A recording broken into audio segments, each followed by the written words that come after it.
দেখো আমি এরকম বিছালি কাটতেছি, আমাদের এরকম কষ্ট করে খেতে হয় গরু ছাগল পুষে, তাও একটা কেন্দ্রেতে অন্তর্দায় কাটাতে তার সুযোগ সুবিধা হলো ঘর আমাদের সই লাগিয়েছে, সেই লিস্টে সেই সই নকল করে টিএমসির চোরেরা তুলে খেয়ে নিছে।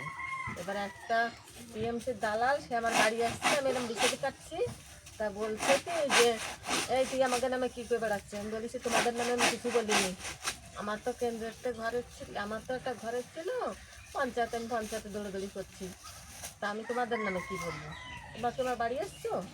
তখন বললো কি যে না তুই বলিস।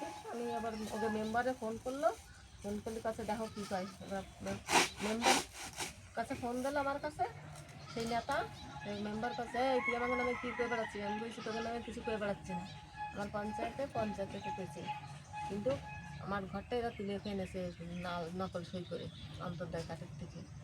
এইবারে অত দূর চলে গিয়ে বলছে কি হ্যাঁ তোর একটা কাঠের না কাজ এসেছিল অন্তর্দায় কাঠের থেকে, সেই নিয়ে তার মুখ দিয়ে বেরিয়ে গেছে, আমরা তো আমি জানতাম না। এই আছে আর বিডিও অফিসে যাইয়া চেঁচাই উঠেছি, একটা স্যার কাছে কী হয়েছে। আমি বলছি স্যার আমাদের একটা ঘরে ছিল পাইনি, তা বলছে হ্যাঁ একটা ছিল কেন্দ্রের থেকে গরিবের জন্য। হ্যালো গাইজ, তোমরা দেখো, লাইক করো, শেয়ার করো, কমেন্ট করে।